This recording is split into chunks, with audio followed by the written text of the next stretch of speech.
British राज के दौरान भारत की स्थिति कैसी थी, देखकर आपकी आंखों से आंसू आ जाएंगे। और 1983 में आता था 7 लाख का फोन जिसे 10 घंटे करना पड़ता था चार्ज, और बस एक टायर रिपेयर करने के लिए क्यों खर्च करना पड़ता है 400 करोड़ रुपए। और यमन का डरावना कुआं जिसके अंदर कैद है जिन, और पास जाने से ही हो जाती है लोगों की मौत। और भारत की एक कंपनी है जो कि अपने कर्मचारियों को ऑफिस में ही सोने की इजाजत देती है, पर क्यों? जानने के लिए बने रहिए वीडियो के अंत तक। नंबर 1, ब्रिटिश राज के दौरान आखिर भारत की स्थिति कैसी थी? आपने कई लोगों को कहते हुए सुना होगा कि अगर ब्रिटिशर्स भारत में नहीं आते तो हमारे पास रेलवे नहीं होती, इतनी अच्छी सिविल सर्विसेज नहीं होती और इतना अच्छा एजुकेशन सिस्टम नहीं होता। लेकिन ये सब तो बस उनके बुरे काम के ऊपर लिपि पूछा है। असलियत में इन्होंने तो भारत को अंदर से लूटा था। जब ये भारत नहीं आए थे तब दुनिया में बस 2 सुपर पावर थी, चाइना और इंडिया। लेकिन इनके आने की वजह से इंडिया पूरी तरीके से टूट चुका था और अंदर से खोखला हो चुका था। जैसे कि आपने ये भी सुना होगा कि ब्रिटिशर्स ने मुगल राज खत्म किया था, लेकिन सच ये नहीं है। सच्चाई में तो मराठा और ऐसे ही कई राज्यों ने मिलकर मुगल राज खत्म किया था। और उसके बाद ब्रिटिशर्स आए थे जिन्होंने थोड़ा बहुत धोखा और मॉडर्न हथियार का इस्तेमाल करके भारत को अपने कब्जे में किया, और वो भारतीयों को बहुत ही ज्यादा नीचा समझते थे और अपने आप को बहुत ऊपर। नंबर 2, आजकल मार्केट में कई टाइप के फोन आ रहे हैं। किसी में ऊपर से कैमरा निकलता है तो किसी में ये होता है, पर हर एक न्यू फोन आते हैं उसके प्राइस बढ़ते जाते हैं। आपको तो यही लगता होगा कि फोन्स महंगे होते जा रहे हैं, पर एक्चुअली में देखा जाए तो फोन पिछले 40 सालों में बहुत ज्यादा सस्ता हो गए हैं। क्योंकि आज से 37 साल पहले 1983 में मोटरोला ने फोन बनाया था जो फर्स्ट एवर फोन की लिस्ट में आता है। उस फोन को चार्ज करने में 10 घंटे लगते थे और बस 2 घंटे ही वो चलता था। डिस्प्ले में ग्रीन LED डिस्प्ले था जिसको आज फ्री के फोन में भी इस्तेमाल नहीं किया जाता है, और इसकी प्राइस थी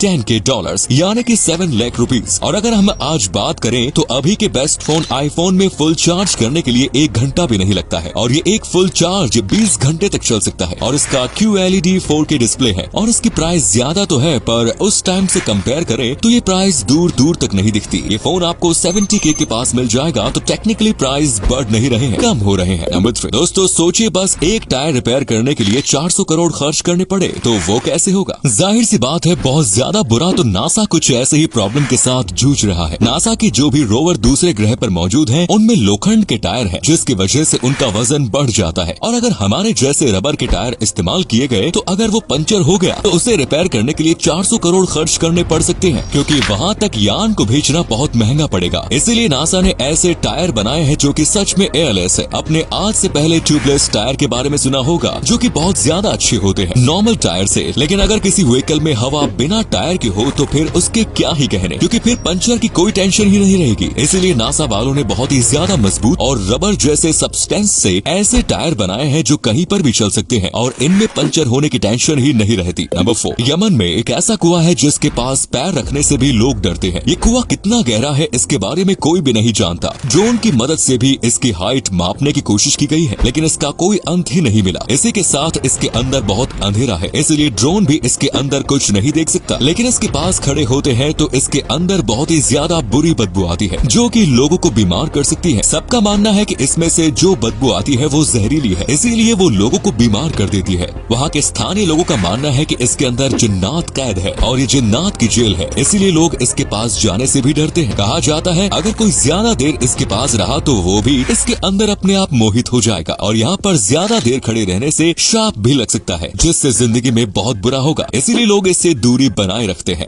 नंबर 5, भारत की एक कंपनी है जो कि अपने कर्मचारियों को ऑफिस में ही सोने की इजाजत देती है। जी हाँ, आपने बिल्कुल सही सुना। ये एक स्टार्टअप कंपनी है जिसका नाम है वेकफिट सॉल्यूशंस, और इन्होंने अपने कर्मचारियों को कुछ दिनों पहले ही मेल में बताया था कि वो अब ऑफिस के बीच आधे घंटे की नींद ले सकते हैं, और इसमें उन्हें खास जगह भी दी जाएगी जहाँ पर वो जाकर सो सकते हैं। इन्होंने ऐसा इसलिए किया है ताकि उनके कर्मचारी सेहतमंद रहें, और उनका कहना है कि जब वो सोकर उठेंगे तब फ्रेश हो जाएंगे और काम को और भी ज्यादा बेहतर तरीके से कर पाएंगे। बस आधे घंटे की नींद से वो लोग प्रोजेक्ट को पूरे एक दिन ज्यादा फास्ट कंप्लीट कर सकते हैं, और ये लोग कंपनी से खुश होंगे ये बात तो अलग ही है। और आपको पता होगा कि अगर वर्कर खुश है तो काम भी अच्छा ही होगा। नंबर 6, दोस्तों अभी आपको ये जो पत्थर दिख रहा है ये बिल्कुल भी आम पत्थर नहीं है, इसमें कुछ तो खास बात है क्योंकि ये इस धरती का है ही नहीं। असलियत में ये एक एस्क्वाइड है। ये धरती पर आज से करीब 80,000 साल पहले गिरा था। इसका वजन तभी कुछ 60 टन जितना रहा होगा। इसका नाम होबा मेट्यूराइट है। इसे पहली बार सन 1979 में खोजा गया था। तब इसके आसपास ऐसा कुछ भी नहीं था, बल्कि इसके पास बहुत ही बड़ा गड्ढा था और स्थानीय लोग इस गड्ढे को और इस पत्थर को पूजा करते थे। उनके लिए ये आसमान का एक तोहफा था और जब वैज्ञानिकों ने इसके छोटे से हिस्से पर टेस्टिंग की तब पता चला कि ये पत्थर धरती का नहीं है बल्कि स्पेस से आया हुआ है। इसका मतलब है कि ये एक एस्टेरॉइड है। नंबर 7 दोस्तों, दुनिया में ऐसे कई आइलैंड हैं जहां कभी लोग रहा करते थे लेकिन बाद में वो किसी न किसी वजह से वीरान हो गए। एक ऐसा ही आइलैंड जापान के शहर नागासाकी के तट पर स्थित है जिसे बैटलशिप आइलैंड के नाम से जाना जाता है। दरअसल अपने आकार के कारण इस आइलैंड को बैटलशिप का नाम दिया गया था। इस थाईलैंड को हाशिमा द्वीप के नाम से भी जाना जाता है। ये आइलैंड नागासाकी से महज 15 किलोमीटर की दूरी पर है। मित्सुबिशी ने इस आइलैंड को साल 1890 में खरीदा था और यहाँ जापान की सबसे पहली बड़ी 9 मंजिला कंक्रीट की इमारत का निर्माण कराया था। करीब 16 एकड़ में फैले इस आइलैंड पर साल 1959 में 5000 से भी ज्यादा लोग रहते थे।